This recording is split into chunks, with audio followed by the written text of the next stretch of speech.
Le Nouvel Esprit Public, Philippe Meyer, bonjour.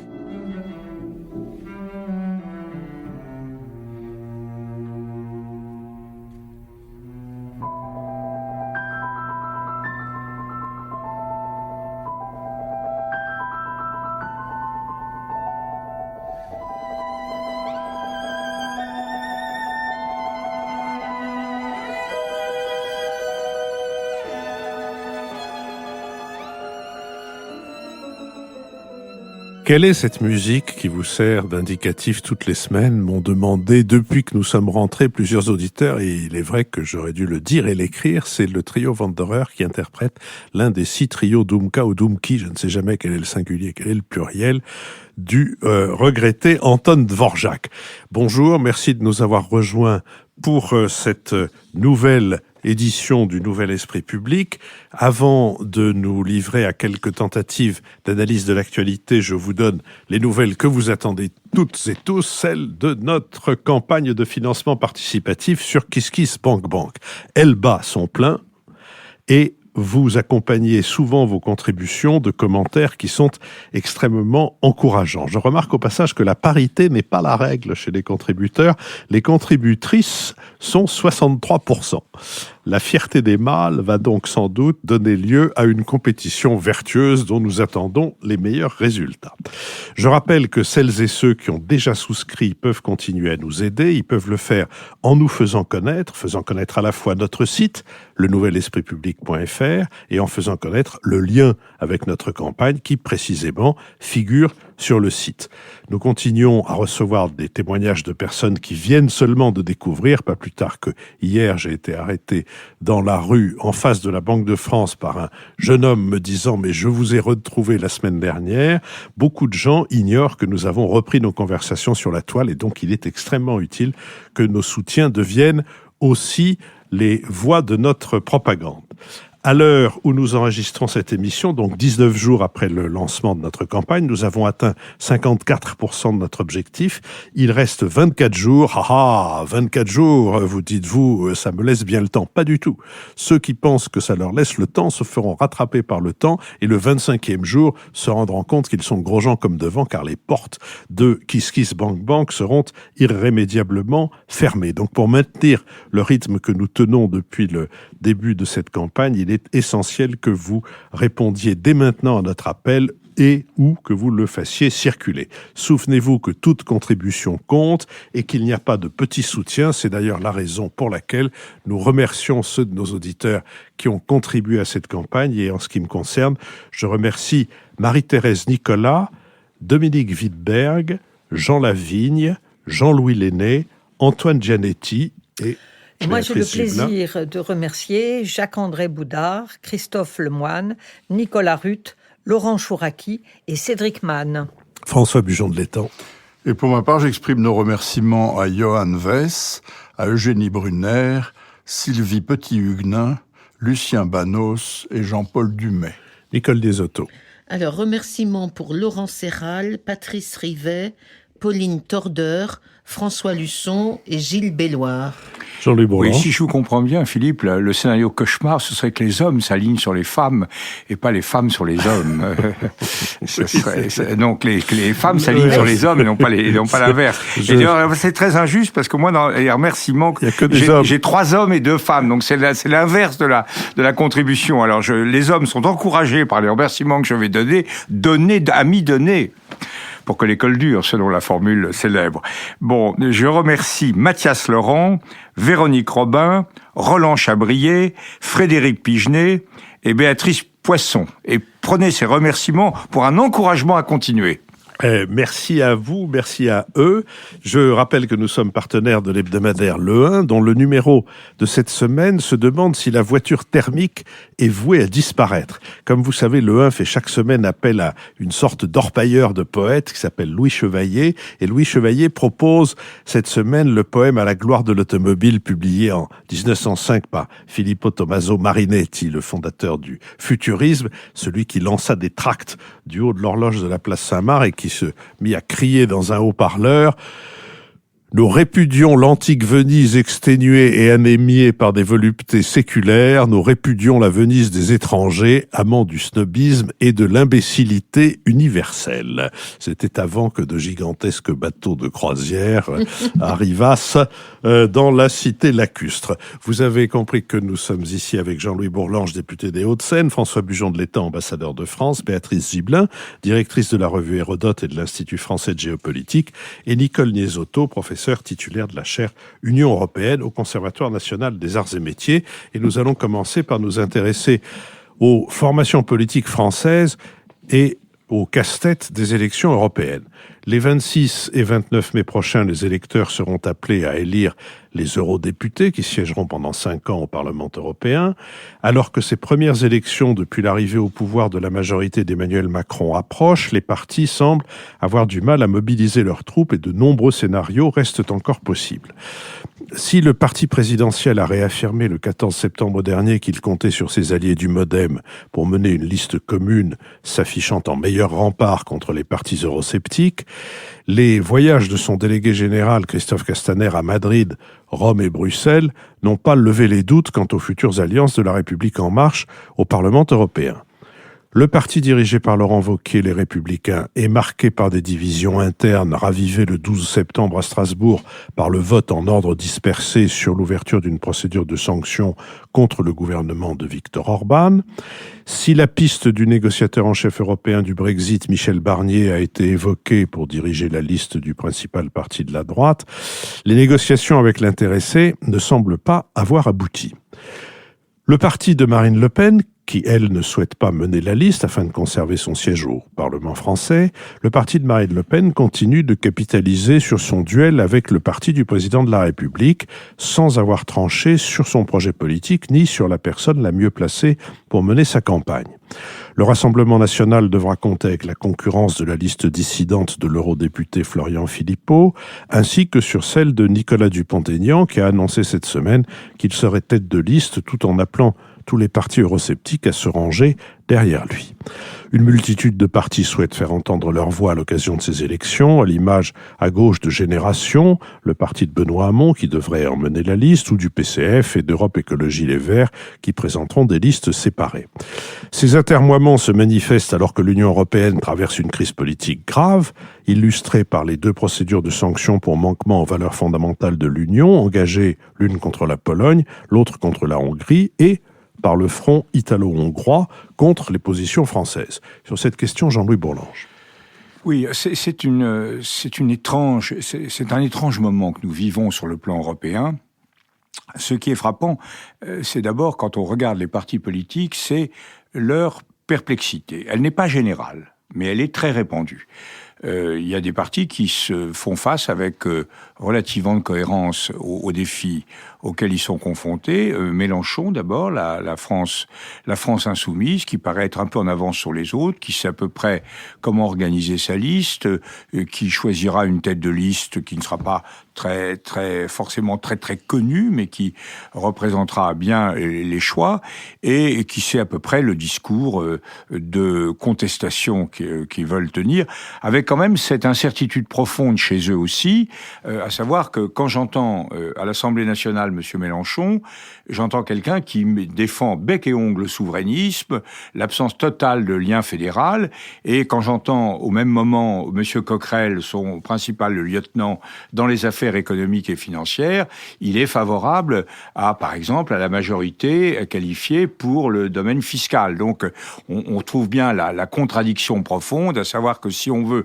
vraiment combattre les paradis fiscaux, par exemple, si on veut créer un minimum de régulation économique européenne, il faut passer à des transferts de compétences, pas de souveraineté, mais des transferts de compétences qui sont par ailleurs dénoncés. Donc la contradiction est là, mais en tant que parti, en tant qu'organisation de liste, ça n'a pas l'air trop mal. Il y a maintenant M. Jadot, les Verts, qui se débrouillent assez bien, qui estiment, ce qui n'est pas forcément faux, bon, ils veulent rééditer, mais ça, ils n'y arriveront pas, le numéro de Cohn-Bendit en 2009. 14%. Qui avait un peu plus, non, 17%, qui avait devancé de quelques décimales le Parti socialiste. Mais ça ne se reproduira pas. Mais évidemment, les Verts ont pour eux l'effondrement total de la gauche socialiste, la gauche traditionnellement modérée, pro-européenne, qui est passée, qui s'est divisée en trois, un petit croupion qui reste autour de M. Hamon, mais en dehors du Parti socialiste, des gens qui sont partis chez Mélenchon et des gens qui sont arrimés à la majorité actuelle. Donc il y a certainement plus un souci écologique qui est renforcé par la démission de M. Hulot, et donc il y a une impression de déshérence de ce côté-là. Ça sera un vote conservateur, car ce qui est important, c'est que tous les votes sont conservateurs actuellement, et le vote écologique sera un vote conservateur du climat, de la santé, de la diversité des espèces, ce qui est très bien, il faut conserver tout ça, et il faut être conservateur dans certaines limites, et c'est bon. Donc là, je crois que ça marche pas trop mal. En revanche, alors, chez les autres, il y a quand même tout un ensemble de problèmes. D'abord, ce sont des gens qui sont engagés dans la politique nationale. Or, être tête de liste en Europe, ça signifie y renoncer. Parce que maintenant, les gens ne tolèrent plus qu'on soit tête de liste et puis que le lendemain, on démissionne et on revienne au Parlement national ou autre chose. Donc, ils sont tous en train d'essayer de trouver des gens qui soient à la fois des doublures, qui ne soient pas des menaces pour eux et qui soient relativement connus du public. Alors, ça fait une équation très difficile. Il y a beaucoup de risques, en plus, sur les listes pro-européennes en particulier, mais même on ne sait plus très bien où on en est. Il y a beaucoup de risques. Pour la majorité, c'est une élection mi-terme. Les élections mi-terme, c'est toujours dangereux.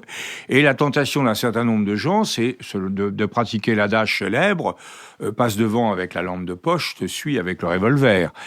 Donc, par exemple, ça a été la démarche de Laurent Wauquiez proposant la tête de liste à Michel Barnier. Et je crois que cette affaire est exemplaire. Parce que, d'abord, il n'y a pas, je crois, une inimitié plus profonde au sein de la République En Marche que celle de Wauquiez et de Barnier, qui sont d'ailleurs issus des mêmes... Pas de la République En Marche, des Républicains, excusez-moi. Il n'y a pas une inimitié plus profonde, ils sont issus de la même région. Barnier aurait bien aimé être tête de liste régionale, c'est Wauquiez qu'il a été, et ils sont idéologiquement en opposition totale. Sur le plan européen, moi il n'y a pas l'ombre d'une feuille de papier à cigarette qui me sépare de Michel Barnier. Il mène sa négociation Brexit de façon intelligente, il est acquis à des transferts de compétences substantiels pour que l'Union européenne fonctionne, il a totalement acquis la dimension multilatéraliste. C'est de bout en bout le discours opposé de celui de Wauquiez. Et Wauquiez, ça ne le gêne pas. Il dit, c'est pas grave, tu pourrais y aller. Alors moi, je me demande comment on peut se présenter devant le suffrage universel, raisonner politiquement. Je comprends très bien la position de M. Wauquiez anti-européenne. Elle a sa logique, elle a sa raison d'être, et elle a son électorat. Mais comment peut-on à ce point s'asseoir sur tout souci de cohérence? Je crois qu'il y a derrière tout ça, en plus, une perplexité donc idéologique très très impressionnante, c'est que partout en Europe, les gens surfent sur une opposition qu'on va qualifier, sans être péjorative, mais pour simplifier, de populiste à l'Union européenne. On est contre. Alors il y a un mélange de xénophobie, un mélange de souverainisme, un mélange de court-termisme, un mélange de protectionnisme, tout un ensemble de choses qui fait que idéologiquement on est contre. Et puis dès qu'il s'agit de franchir la barre, on ne sort plus de l'Europe. Même les Italiens, on ne sort plus de l'Europe. Donc et la dernière perplexité, donc on est quand même dans une situation où ils sont totalement embarrassés. Ils veulent être ils veulent être contre, et ils n'osent pas. Depuis Tsipras, plus personne n'ose être franchement anti-euro, anti-européen. Donc un discours incompréhensible. Et enfin, l'incertitude partisane, et là je crois qu'il faut pas l'exagérer. Je pense qu'il y aura une pression populiste dans le futur Parlement européen, et je pense que l'équilibre plutôt bipolaire, la dominante bipolaire qui existait jusqu'à présent par accord entre les socialistes et le PPE, va plus ou moins céder le pas à un équilibre tripolaire dans lequel le PPE jouera un rôle important, la gauche pro-européenne un rôle minoré et les partis du centre un rôle renforcé. Et c'est dans ce cadre-là que doit se situer et la République en marche, et le MoDem. Je crois qu'il ne faut pas s'exagérer les problèmes de la perplexité sur ce plan-là de l'alignement des partis dans le système européen. Nicole Nisotto. Oui, alors, on connaît tous la fable de La Fontaine, le lièvre et la tortue, rien ne sert de courir, il faut partir à point. La difficulté, c'est de trouver le bon point, le bon moment où il faut partir. Et c'est la première question, est-ce que c'est le bon moment pour se livrer publiquement à tous ces magouillages électoraux, comme Jean-Louis l'a dit, de la part de Wauquiez, penser à Barnier, ça prouve vraiment que tout cela, c'est une pure question de calcul électoral. Et donc, est-ce que c'est le bon moment ? Moi, je ne suis pas membre d'un parti, donc peut-être que c'est le moment où les partis doivent effectivement se mettre en ordre de marche. Mais la perception pour l'opinion est catastrophique. Déjà, l'élection du Parlement européen est une élection très peu populaire. On se souvient du taux d'abstention qui est supérieur à 60% lors des précédentes élections. Mais donner tout d'un coup, la première image qui est donnée de la préparation de cette élection européenne, c'est-à-dire de calculs électoraux découplés du programme politique, ce qui me frappe, c'est qu'on voit effectivement cette recherche de tête de liste, mais à aucun moment l'annonce de programmes politiques, de nuances sur tel ou tel aspect de l'immigration, de l'intégration monétaire, etc., confirme, je crois, aux yeux des opinions, que les élections européennes, c'est une façon de recaser les gens et que donc, prenons-le surtout comme l'expression d'un mécontentement national. Je trouve très dommage, encore une fois, que cette recherche de tête de liste, de mise en ordre des partis, soit complètement découplée de l'expression de programme politique. Deuxième point, là je suis d'accord avec Jean-Louis. Sur le premier point, je suis d'accord avec vous. Bon, alors tout va bien. Pourquoi est-ce si difficile pour les partis, maintenant revenons à ces calculs électoralistes, pourquoi est-ce si difficile de trouver des têtes de liste ? Je crois qu'il y a 3 raisons, effectivement. Il y a premièrement la loi des cumuls, qui fait qu'aucun chef ne veut y aller maintenant. Le seul qui a pris le risque il y a quelques jours, c'est Dupont-Aignan, parce que je crois qu'il a compris qu'il n'a pas tellement d'avenir en France, donc il essaye malgré tout de peser, notamment auprès des extrêmes. Mais c'est très difficile, effectivement, pour des gens qui ont, pour tous les autres chefs de liste, c'est-à-dire Marine Le Pen, Mélenchon, Wauquiez, Olivier Faure, Pierre Laurent, sénateur, c'est difficile, d'abandonner leur position pour prendre la tête de liste d'une élection. Et donc le seul qui est tranquille, c'est effectivement Benoît Hamon et Monsieur Asselineau, et d'ailleurs celui-ci s'est dépêché donc de faire acte de candidature. La deuxième raison, c'est que les partis sont très divisés sur l'Europe. Alors le pire, c'est effectivement les Républicains. Et je ne répète pas ce qu'a dit Jean-Louis sur le fait que ça ne gêne pas du tout Wauquiez de proposer à Barnier d'être tête de liste, sachant que le groupe républicain au sein du PPE n'a voté qu'à 3 voix contre Orban au Parlement européen, ce qui est quand même un vrai scandale, mais le Parti socialiste également. Quel est le point commun entre la ligne Moscovici et la ligne de Morel ? On voit pas très bien sur l'Europe ce qu'ils peuvent proposer. Donc les partis sont très divisés. Et troisièmement, l'élection européenne, c'est une élection à risque.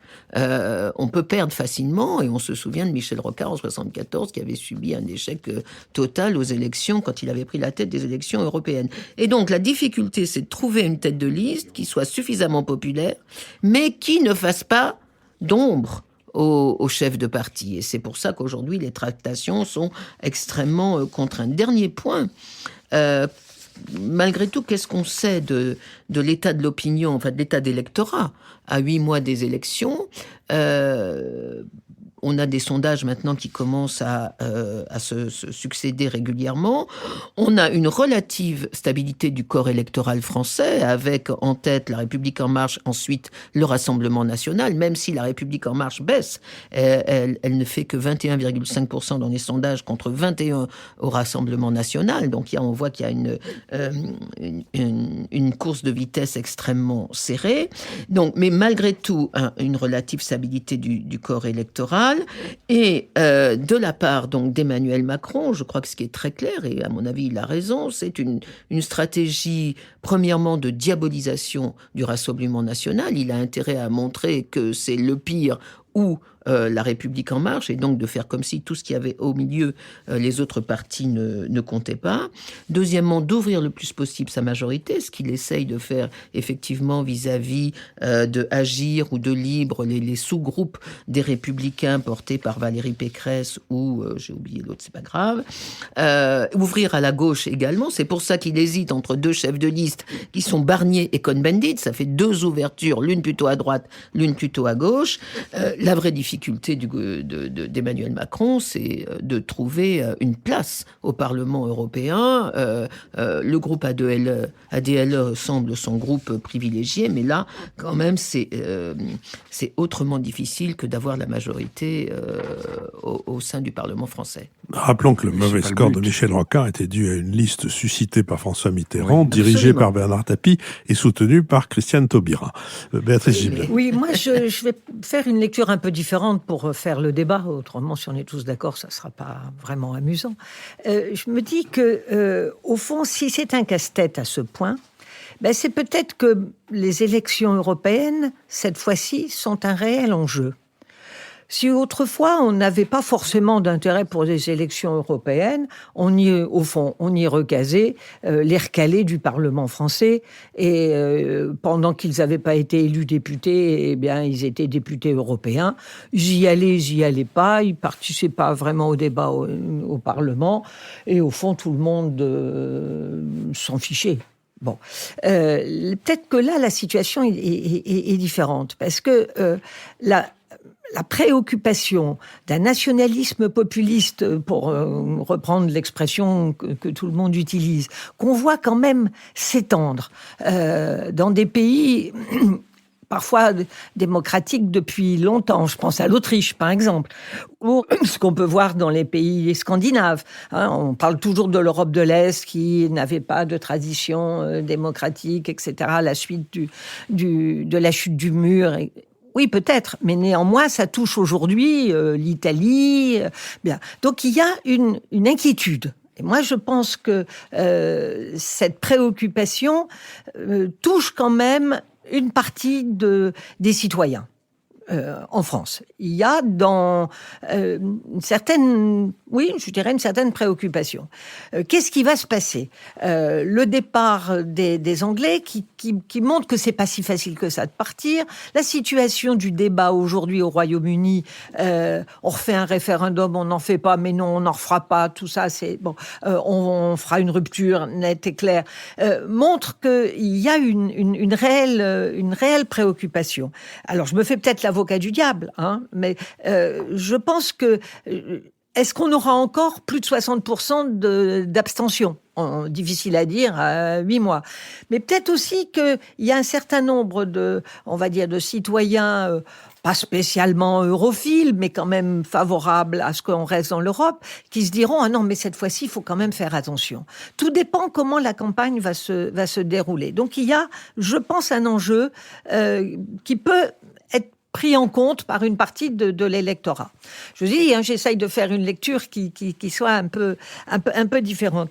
La deuxième chose qui peut être importante, et là je reviens sur une situation française, c'est vraiment l'éclatement des partis. Je crois qu'on est à 23 partis qui, pour le moment, disent qu'ils vont faire une liste.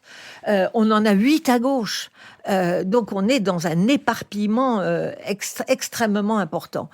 Si on reste comme ça sera la chance à la fois du Rassemblement national, même si là, il y a éparpillement, quand on pense aux patriotes d'un côté et à Dupont-Aignan de l'autre, les amoureux de la France, on a là aussi quand même une division sur un électorat souverainiste, on va dire. Si on y ajoute un peu la France insoumise qui tient un discours souverainiste, ça en fait encore quelques-uns. On pourrait presque imaginer que pour l'instant, la République en marche n'est qu'à 21,5, mais s'il mène une bonne campagne et si se dégage un projet, une vision, il est possible que ça ramasse un certain nombre d'électeurs en disant, écoutez, face à ça, la seule chose qu'on ait à faire, sauvons les meubles, et ça sera de voter la République en marche. Bon, c'est un scénario optimiste. Et puis, le dernier point que je voudrais dire, c'est vrai qu'on est surtout dans un petit tripatouillage de quelle tête de liste on va avoir. C'est ce dont les médias parlent beaucoup dans les journaux. C'est pas forcément ce que souhaitent les partis. Parce que, la République En Marche a fait dans le 13e, il y a quelques jours, une première réunion sur un programme en disant, tête de liste, c'est plus tard, sachant déjà ce que nous voulons faire ensemble. Dans le cas du Parti Socialiste, il y a eu une très large consultation. Bon, ils sont plus très nombreux à être consultés, je vous l'accorde, mais il y a quand même eu une large consultation et il y a essayé de bâtir un programme à partir de ce qui remonte de la base, avant même de véritablement choisir une tête de liste. Et je pense qu'il faut faire attention à notre regard, si vous voulez, ne pas prendre ce qui est effectivement, ce qui amuse beaucoup de médias sur mais qui va être à la tête de liste, sans donner de place à ce qui est le début d'une réflexion programmatique. François Bujon de l'Étang. Et tout ce qui a été dit par les trois premiers intervenants montre bien qu'on ne peut qu'être perplexe devant les perspectives de ces élections européennes. Elles sont encore relativement lointaines et en même temps assez proches, puisque ce seront les premières élections qui auront lieu depuis l'élection présidentielle et l'élection législative de 2017. Et quelqu'un a utilisé cette expression d'élection de mi-mandat, c'est assez juste pour la première fois. Alors, c'est un peu le paradoxe fondamental, parce que d'une part, il n'est pas niable que ces élections sont très importantes. Elles sont très importantes au moins pour deux raisons. La première, c'est celle-là, celle que je viens de dire. Ce sont les premières élections nationales qui vont avoir lieu 2 ans après l'élection présidentielle et l'élection législative. Il n'y en aura pas eu. Ça a été un long intervalle dans notre respiration démocratique sans élection. C'est donc très important. Et la deuxième raison pour laquelle c'est très important, c'est le contexte politique général en Europe, qui est celui d'une montée des populismes à peu près universelle dans toute l'Europe. Et on sent cette poussée se manifester en France aussi bien que dans les autres pays européens. Donc il y aura évidemment un affrontement entre, disons, pour simplifier, les européistes et les eurosceptiques ou les anti-européens, et ça va être un thermomètre, un baromètre très important de l'humeur de la France à l'égard de ce sujet et à l'égard de l'Europe. Donc ça, c'est la raison pour laquelle ces élections sont très importantes. Mais d'un autre côté, et c'est ce qui fait le côté paradoxal, l'aspect paradoxal de cette élection, c'est l'élection au Parlement européen qui n'a jamais trouvé encore sa vraie place dans la vie politique française, pour toutes les raisons qui ont été dites très justement par les uns et par les autres, et qui sont accentuées par les nouvelles mœurs politiques. Le refus, par exemple, de l'opinion des allers-retours entre les parlements nationaux et les parlements européens, il y a une très grande intolérance là-dessus. La loi du cumul, Nicole en a parlé, elle interdit, bien entendu, à toute une série de ténors politiques ou de chefs de parti de diriger des listes. Donc il est difficile de les constituer. Et on le voit bien aujourd'hui dans ce que vous avez appelé, Béatrice, je crois, le tripatouillage actuel politique des listes. On ne sait même pas combien il y aura de listes, finalement. Tout le monde y va de sa liste, si j'ose dire.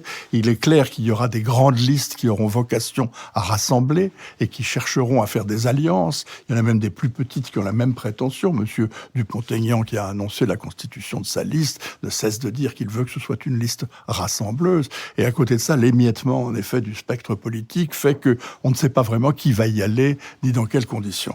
Alors, il y a toutes sortes de risques à cette élection. Il y a le risque habituel, c'est-à-dire que les Français ne se mobilisent pas. Je pense qu'il est moindre cette fois-ci qu'il ne l'est d'habitude, pour toutes les raisons qui viennent d'être dites et qui peuvent en effet rassembler. Mais il y a le risque que ces élections ne portent pas du tout sur les sujets européens, par exemple. C'est vrai, il y a le Brexit et entre-temps, il y aura eu l'échéance du mois de mars 2019, par exemple. Ce ne sera plus la même Europe, celle de la fin du mois de mai que celle d'aujourd'hui. Il y aura peut-être eu des événements très importants en Allemagne ou en Italie. Ça fait partie des choses possibles et le paysage européen peut avoir changé. Mais il y a tous les problèmes que nous connaissons. Il y a le problème du renforcement de la zone euro, il y a les problèmes institutionnels, il y a les problèmes, bien entendu, des migrants qui sont absolument au centre de tout. Il y a des problèmes extrêmement importants qui sont les problèmes de l'Europe. Mais il n'est même pas sûr que ce soit là-dessus que porte le scrutin.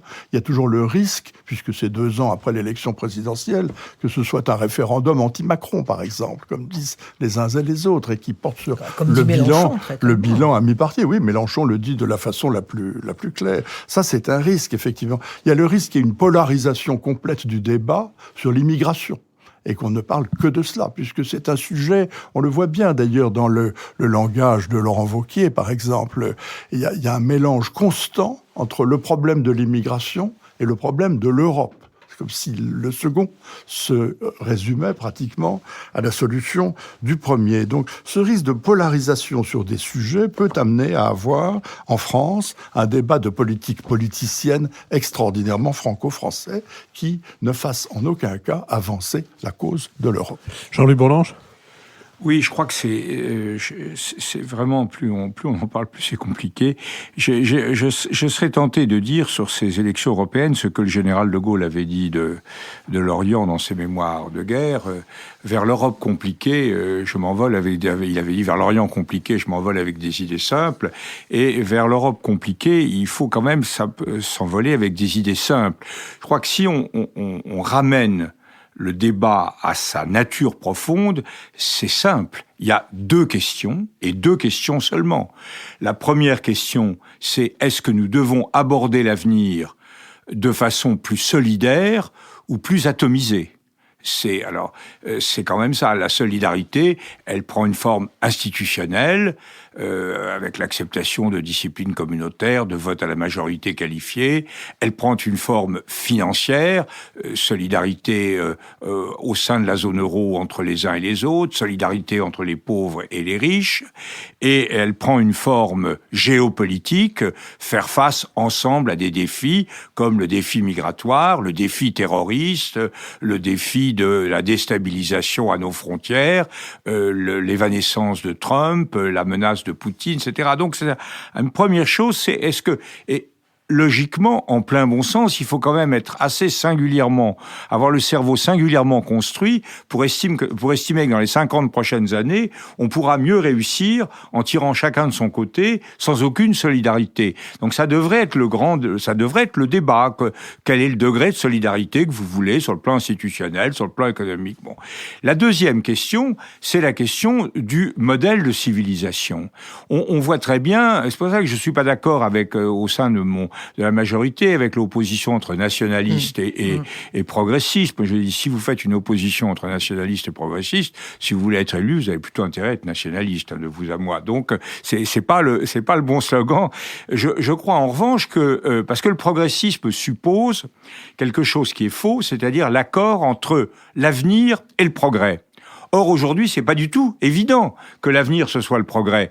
On est plutôt confronté à des modèles de dissolution, de désagrégation, de régression, par rapport à un héritage qui est celui de l'après-Seconde Guerre mondiale. En réalité, on a bien 2 modèles. Un modèle des années 30, qui est revisité, qui est porté par différentes formes de populisme, et puis le modèle hérité de l'après-guerre sur lequel on a reconstruit une civilisation. Et là, évidemment, on dit que c'est ça, le grand choix.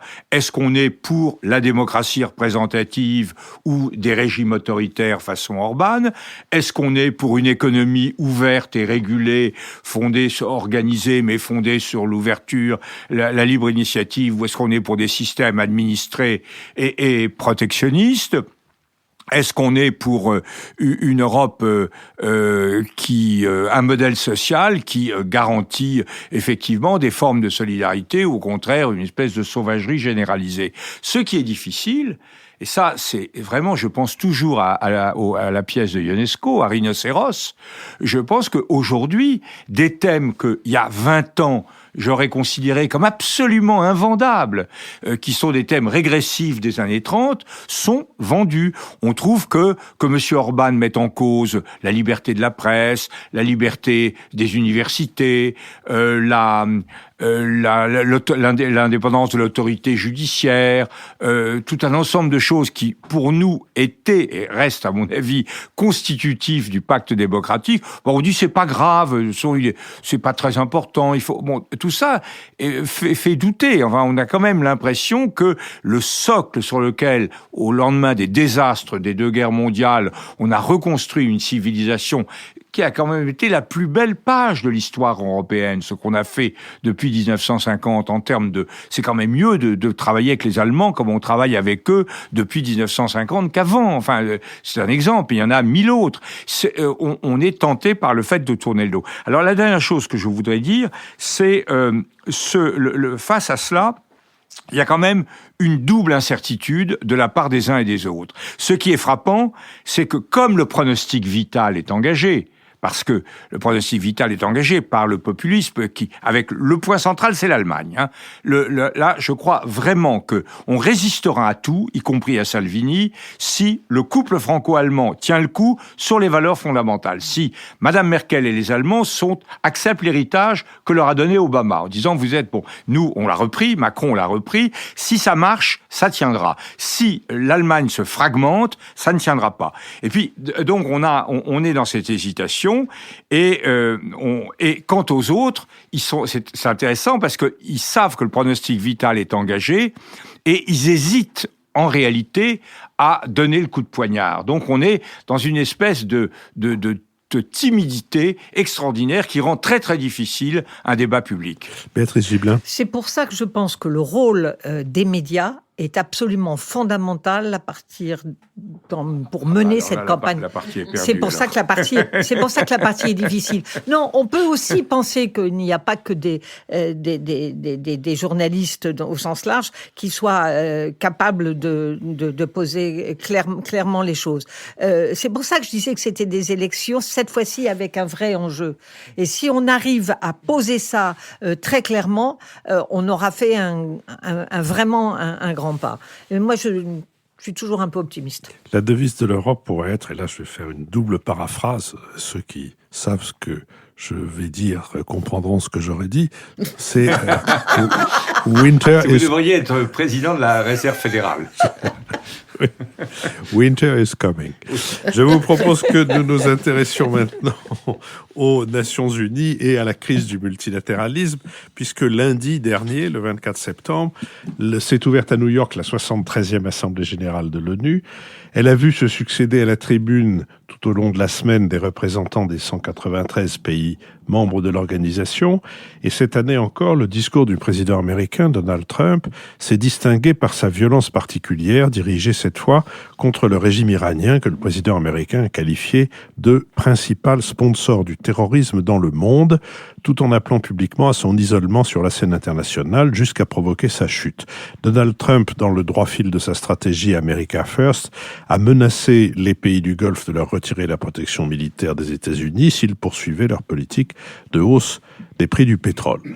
Si cette stratégie de prise de position unilatérale s'inscrit dans la continuité de la diplomatie américaine depuis l'élection de 2015, elle contribue à consommer un divorce de plus en plus manifeste avec les dirigeants européens, et notamment avec le président français, qui a dénoncé à la tribune l'unilatéralisme comme un retour regrettable à la loi du plus fort, et qui a appelé à une réforme des instances de dialogue international, comme l'Organisation mondiale du commerce ou le G7.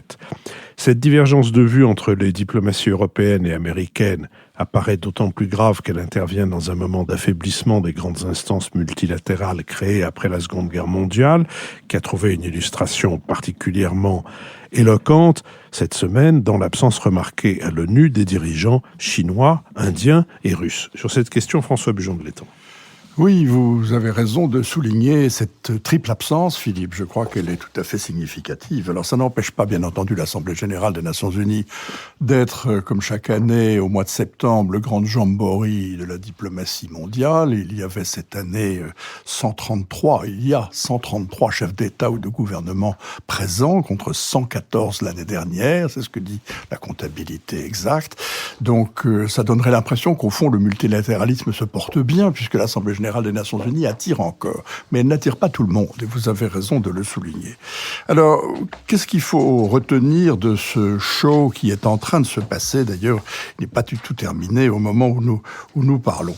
Les commentaires de la première semaine se sont évidemment focalisés sur le discours de M. Trump, qui a crevé l'écran, bien entendu, comme d'habitude, et qui a été tonitruant d'une façon générale, après s'être décerné des compliments gigantesques, puisqu'il a dit qu'il avait davantage il avait davantage fait en 2 ans de temps que aucun des présidents des États-Unis dans l'histoire depuis la création des États-Unis d'Amérique. Oui, peut-être seulement depuis Lincoln, effectivement, en effet, mais ça fait déjà beaucoup tout de même. Donc il s'est décerné des formidables compliments qui ont fait rire d'ailleurs l'Assemblée générale des Nations unies, ce qui est quand même à relever. Ensuite, il a prononcé sa fatwa contre le régime iranien, qui rappelle d'ailleurs d'autres temps où M. Bush Junior énonçait le même genre d'imprécations contre d'autres pays, l'Iran, mais d'autres aussi.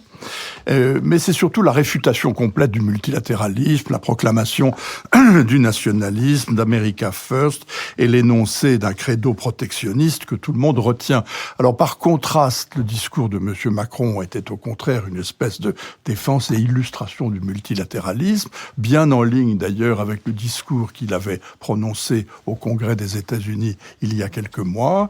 Il a, sans le nommer, réfuté point par point finalement tout ce que disait M. Trump, et lui a recueilli, semble-t-il, des applaudissements plus chaleureux, bien que son discours ait pu présenter à certains égards un côté incantatoire au regard des défis véritables que M. Trump apporte dans la vie quotidienne. Donc c'est ce qu'on retient, si vous voulez, de cette première semaine. Le tout d'ailleurs étant intervenu, cet échange oratoire, après un tête-à-tête d'1 heure entre les 2 chefs d'État, dont on ne nous a rien dit, car la presse a été muette pratiquement sur ce tête-à-tête, je le souligne au passage.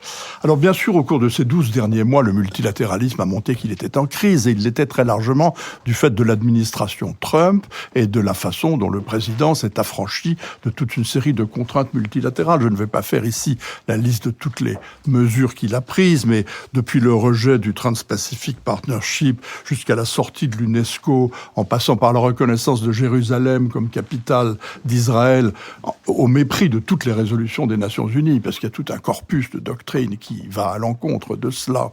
La condamnation de l'OMC, la sortie de l'accord de Paris sur le climat, la dénonciation de l'accord nucléaire sur l'Iran, tout ceci sont autant de coups très graves portés au multilatéralisme par M. Trump. On a donc tendance à dire que c'est très grave et que M. Trump est l'ennemi numéro 1 du multilatéralisme. Je veux bien et j'accepte cela, mais il n'est pas le seul. Et il ne faut pas que cet arbre cache toute une forêt. Et c'est la raison pour laquelle je pense que vous avez raison de souligner l'absence de Poutine, de Xi Jinping et de Narendra Modi, mais aussi d'autres finalement. M. Erdogan n'était pas là non plus, que je sache, ni M. Netanyahou. Donc il y a d'autres acteurs majeurs que l'on ne voit pas et que l'on n'entend pas. Or, au-delà de M. Trump, il y a beaucoup d'autres raisons à la crise du multilatéralisme. Il y a d'abord les échecs du multilatéralisme et les échecs des Nations Unies. C'est vrai que la guerre de Syrie, la guerre du Yémen, l'anarchie qui règne en Libye, la poursuite de l'insécurité dont on ne voit pas la fin en Afghanistan, tout ceci sont autant d'échecs du multilatéralisme. C'est vrai que l'ONU et la famille des Nations Unies, d'une façon générale, sont sur la sellette. C'est vrai que les problèmes du changement climatique, les problèmes de santé publique, le problème des migrations, le problème des inégalités, soulevés à juste titre par M. Macron, sont des problèmes qui n'ont pas reçu de solution. La paralysie du Conseil de sécurité est une très très belle illustration de la crise du multilatéralisme. Et au fond, tout le monde en est responsable. La Russie, bien sûr, est prompte à apposer son veto à toute résolution portant sur la Syrie. Mais la Chine n'est pas la dernière, et dès qu'on parle de la Birmanie et des Rohingyas, c'est la Chine qui appose son veto. Les États-Unis le font chaque fois qu'il est question d'Israël et de la Palestine, avec une constance et une obstination qui sont tout à fait condamnables. Et au-delà de cela, si vous regardez l'attitude de certaines grandes puissances, il est clair que la Russie pratique une politique qui va absolument à l'encontre, qui tourne le dos au multilatéralisme, puisqu'il en est encore à une politique des sphères d'influence, du glacis ou de l'étranger proche, et qu'elle a montré en Crimée, au Donbass, ou avec l'utilisation des armes chimiques, qu'elle faisait bon marché de toute une série de contraintes multilatérales. Mais la Chine, qui développe elle-même son réseau multilatéral propre, qui crée une banque asiatique d'investissement, tout à fait distincte des institutions des Nations Unies, qui promeut une route de la soie comportant des financements très très importants qui sont autant de moyens d'action, qui développe avec la Russie l'organisation de coopération de Shanghai, est en train également de creuser la tombe du multilatéralisme dominé par l'Occident, tel que nous le connaissons depuis San Francisco et Bretton Woods, et peut-être d'esquisser un système multilatéral parallèle, différent, voire concurrent de celui que nous avons connu. Nicole Nisotto. Oui. Alors, la crise du multilatéralisme, elle n'est pas nouvelle. Je dirais presque qu'elle est consubstantielle à cette idée que le multilatéralisme, c'est une coopération volontaire de nations souveraines et que donc, par définition, entre 193 États, il y a beaucoup d'occasions pour que quelques-uns ne soient pas d'accord avec l'ensemble. Donc, cela fait partie du multilatéralisme que d'essayer de surmonter les différences naturelles entre les États. Et d'ailleurs, quand on regarde les Nations Unies ont toujours été, pratiquement toujours, bloquées, figées, impuissantes. L'impuissance des Nations Unies n'est pas du tout récente. Pendant toute la guerre froide, il y avait soit un veto de l'Union soviétique, soit un veto des Américains. Il y a eu cette période bénie entre 91 et 2001 où on a parlé de nouvel ordre mondial du temps de Bush-père, mais ça a été 10 ans d'exception par rapport à la paralysie générale des Nations Unies. Et donc, ça, ce n'est pas nouveau. Deuxièmement, ce qui n'est pas nouveau non plus, c'est que les États-Unis attaquent le multilatéralisme. Et on en a eu des exemples autrefois de la part de Ronald Reagan et surtout de la part de Bush Junior lors de l'attaque contre l'Irak en 2003. Mais en revanche, il y a deux éléments nouveaux aujourd'hui. Ça, je crois qu'il faut vraiment y prêter attention parce que ça dit beaucoup de choses sur l'avenir. Je dirais même peut-être 3 éléments nouveaux. Premièrement, c'est que les États-Unis attaquent non seulement les Nations Unies, mais toutes les institutions multilatérales, y compris celles qui fondent leur propre pouvoir. Ils attaquent l'OMC, ils attaquent l'UNESCO, ils sont sortis de l'UNESCO l'année dernière, ils attaquent le G7 sans vraiment l'attaquer, mais en le tournant en dérision, en refusant de signer, puis en signant un compte-rendu. Ils attaquent bien sûr le FMI, etc. L'OTAN, alors ils y sont toujours, mais ils n'arrêtent pas de dire que c'est une organisation obsolète et qu'on verra ce qu'on verra. Donc, ce qui est nouveau, premièrement, c'est que les États-Unis attaquent toutes les institutions multilatérales, y compris celles qui portent leur propre pouvoir, c'est-à-dire l'OTAN et l'OMC. Ça, c'est nouveau. Deuxièmement, ce qui est nouveau, c'est que, aux yeux du monde entier, l'Occident s'écharpe.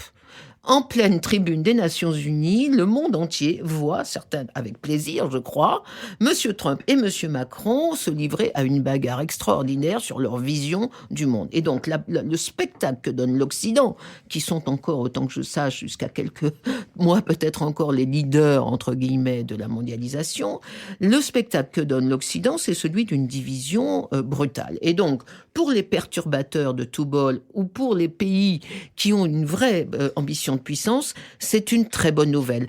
Et troisièmement, troisième nouveauté, c'est qu'il y a un nouveau multilatéralisme qui se met en place contre l'Occident. C'est pas simplement ailleurs, c'est qu'il se met en place contre l'Occident et la Chine est porteur de ceci avec la Banque asiatique d'investissement et avec la coopération de Shanghai.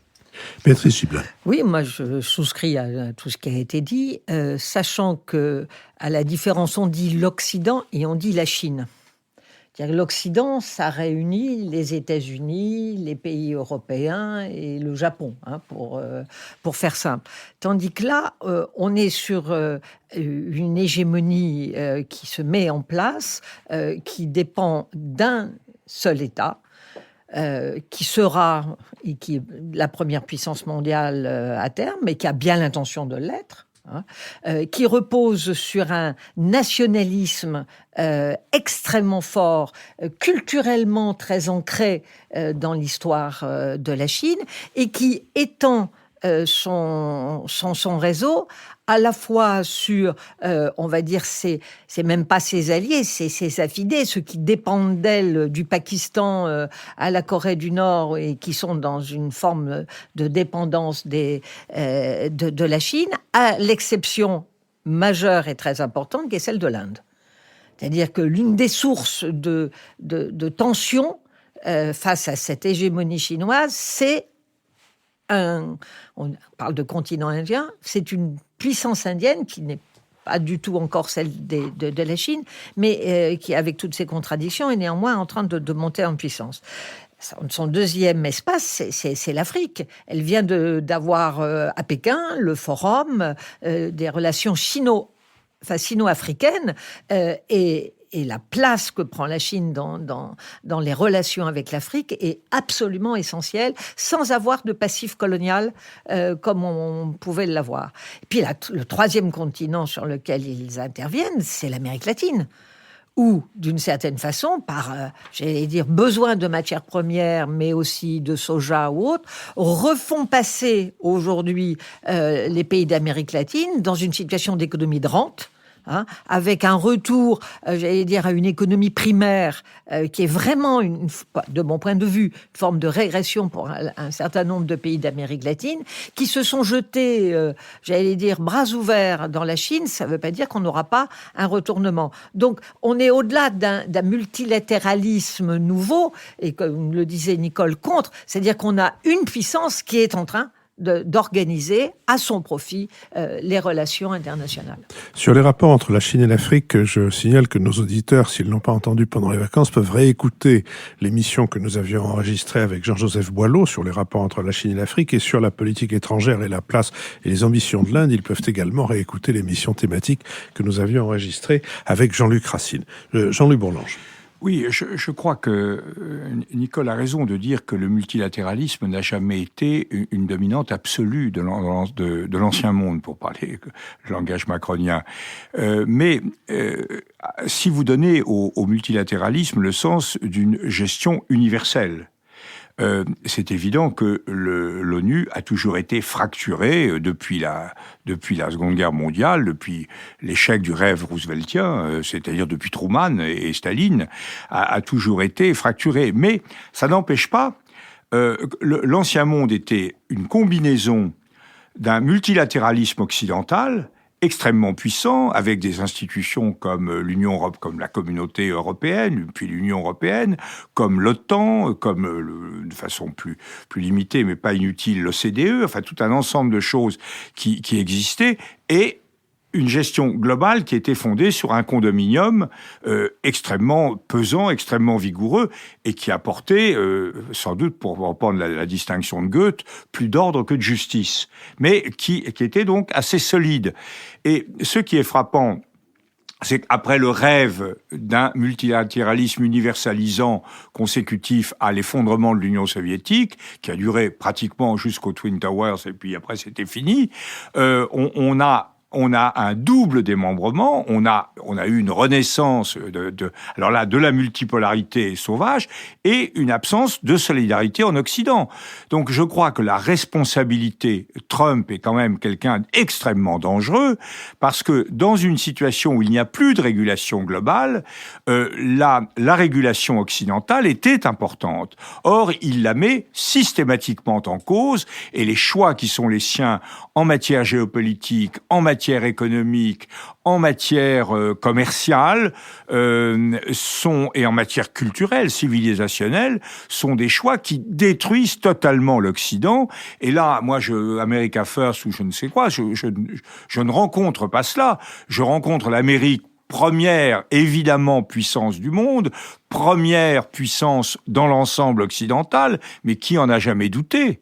Et en revanche, un affaiblissement global de ce qu'on appelait l'Occident par rapport, effectivement, aux ricaneurs, car quand François Bujon de l'Étang rappelait que l'ONU n'avait pas fait réuni tout le monde, il y avait un clan des ricaneurs qui sont les grands chefs d'État qui ne sont pas venus. Et face à cela, et je terminerai par là, on a la solitude profonde des Européens. La crise de l'Europe n'est pas une crise de l'Union européenne, c'est un affaissement général de la civilisation européenne, et la stridence, la nervosité évidente d'Emmanuel Macron dans son discours, c'est la marque d'une situation tragique de l'homme qui a raison et qui est seul à avoir raison, qui n'arrive pas à convaincre. Cette situation est éminemment préoccupante. Je vous remercie. Avant que nous entrions dans notre dernière séquence, celle des brèves, je vous indique que vous pouvez vous rendre sur notre site, le nouvel esprit public sans séparation.fr. Ça vous permet non seulement de soutenir, de trouver le lien avec notre campagne de financement, mais aussi de vous inscrire, si vous le souhaitez, pour la prochaine émission en public, qui sera donc enregistré le 7 octobre, le dimanche 7 octobre, à 10h30, au théâtre Pierre Lamy de l'école alsacienne. Vous trouvez donc le lien sur notre site. Je voudrais inaugurer les brèves en évoquant la mémoire d'Abel Michéa. Abel Michéa était la seule personne capable de faire acheter l'humanité à un abonné du Figaro dans les années 50, 60 et 70. Pourquoi ? Parce qu'il en écrivait la rubrique de sport, il écrivait sur le football. Et je crois que personne n'a jamais écrit aussi bien sur le football qu'Abel Michéa. Abel Michéa a eu un fils, Jean-Claude Michéa. Jean-Claude Michéa est capable de faire lire Marx à n'importe quel abonné des Échos. Et il vient de publier aux éditions Climat un livre qui s'appelle Le loup dans la bergerie et qui part précisément, qui analyse la situation actuelle, c'est-à-dire grosso modo les ravages causés par le loup dans la bergerie humaine, et il le fait à partir d'une phrase du Capital que je cite: « Dans sa pulsion aveugle et démesurée, dans sa fringale de surtravail digne d'un loup-garou, le Capital ne doit pas seulement transgresser toutes les limites morales, mais également les limites naturelles les plus extrêmes. » Le loup dans la bergerie, Jean-Claude Michéa, aux éditions Climat. Jean-Louis Bourlanges. Oui, moi je voudrais signaler et saluer la publication dans la collection Bouquins en 2 volumes, donc 2 volumes de la collection Bouquins, ça vous occupe un certain temps, qui est l'œuvre monumentale de cette personne absolument admirable qu'est Georgette Elgé, qui est une très vieille dame, qui a tout connu, qui se souvient de tout, qui faisait partie de ces journalistes historiens qui avaient le goût de l'information exacte, une capacité d'enquête, une sympathie pour le sujet, et qui illustre cette 4e République complètement méconnue à l'heure présente des observateurs. Elle avait d'ailleurs publié le dernier volume de ce qui était le dernier gouvernement de la 4e République, c'est-à-dire le gouvernement du général de Gaulle, qui était absolument passionnant. Et je crois que là, on voit, le général de Gaulle avait toujours dit que les hommes de la 4e République étaient des hommes de valeur, que seul le système tel qu'il fonctionnait ou ne fonctionnait pas les empêchait de donner leurs mesures. Et là, on voit effectivement tout un personnel politique de grande qualité, issu de la résistance et qui s'est attaché au milieu des pires convulsions de la guerre froide et de la décolonisation à rebâtir une société, une économie prospère et une société libre. Le général de Gaulle a en fait quand il a établi la 5e République, il avait en réalité des assises, des fondements beaucoup plus solides que ceux qui existent aujourd'hui. Et c'est très très précieux de relire ce livre de Georgette Elgé. Achetez-le, lisez-le, faites-le lire. Apprenons ce passé que nous ignorons de plus en plus, qui est celui de la 4e République. Et l'homme qui figure sur la couverture de ce livre, reprise admirable de livres non moins admirables, oui. Je rejoins Jean-Louis Bourlanges, parlait en latin à son petit-fils. Il parlait en latin avec un léger accent aveyronais. Nicole Niesotto, c'était Paul Ramadier. Ouais. Je vais aussi parler d'une femme formidable, mais décédée et oubliée, Jeannette Flanner. Et en vous parlant donc de la biographie que lui consacre Michel Fitoussi aux éditions Jean-Claude Lattès. Qui est Jeannette Flanner? Elle a été pendant 40 ans la correspondante à Paris du New Yorker. C'est une femme extrêmement célèbre dans le milieu féministe, journaliste. Elle a connu tous les grands auteurs américains de Paris, Hemingway. Elle a surtout fait des portraits extraordinaires de Gaulle, d'Hitler, de Pétain. Elle a ensuite connu la gloire internationale en racontant le procès de Nuremberg. Et donc, Michel Fitoussi refait vivre ce Paris, qui était quand même à l'époque la capitale de la culture mondiale, on a beau dire, refait vivre cette femme absolument passionnante, qui a été totalement oubliée après les années 60. On se demande pourquoi d'ailleurs. Et donc, je vous conseille de vous plonger dans ce livre qui fait vraiment revivre une époque et une journaliste de grand talent. Le nouvel esprit public est une lutte constante contre l'oubli. François Bujon de l'Étang. Et moi, je vous recommande un petit livre, lecture plus légère que les 2 tomes de bouquins consacrés à Georgette Helger, de Gérald Bronner, qui est professeur de sociologie, comme chacun sait, à l'université Paris Diderot, et qui est déjà l'auteur d'un certain nombre d'excellents ouvrages, et notamment La démocratie des crédules, qui date de 2013. Il rassemble un certain nombre de textes et d'articles dans un petit livre extrêmement stimulant, qui s'appelle Cabinet de curiosité sociale, qui est publié aux presses universitaires de France. Et il continue avec son alacrité et sa sagacité bien connue à explorer le monde médiatisé, numérisé, internetifié dans lequel nous sommes désormais appelés à vivre. En posant des tas de questions. Pourquoi les réseaux sociaux rendent-ils malheureux, par exemple? C'est intéressant à explorer. En explorant les différentes manifestations de la langue de bois, ses raisons, ses manifestations. Ce sont juste des exemples. Mais le livre est un livre insolite, intelligent, intéressant et, je crois, très divertissant. Béatrice Gibelin. Eh bien, moi, je vais prendre l'ouvrage d'un de nos supporters depuis le début. C'est Éric Fotorino, qui a écrit un très, très, très émouvant roman, en partie d'une histoire personnelle, mais évidemment, le travail et le talent de l'écrivain, c'est de transformer et de dépasser. Et ça s'appelle 17 ans. Et c'est sur sa mère. Sa mère qui a eu 2 fois des enfants, une première fois fille-mère, dans une situation, c'était quand même pas si loin, où on mesure le chemin parcouru pour que l'opprobre et le malheur qui tombe sur ces jeunes femmes est aujourd'hui, je crois, souvent dépassé, et qui de nouveau a été enceinte, pas non plus dans les règles, et à qui on a enlevé cette petite fille, et qui a été le grand silence de leur histoire familiale, et qu'il va découvrir lui-même marié avec des enfants. C'est extrêmement émouvant et véritablement quel chemin parcouru. Je vous remercie. Je vous rappelle donc que la prochaine émission, celle du 7 octobre, je ne me trompe pas de jour, aura lieu donc en public à l'école alsacienne et que vous pouvez vous inscrire sur notre site. Cette émission a été préparée avec Benoît Hurtel. Elle est enregistrée au studio L'Arrière-Boutique par Maxime Olivier et Thibaut Delage.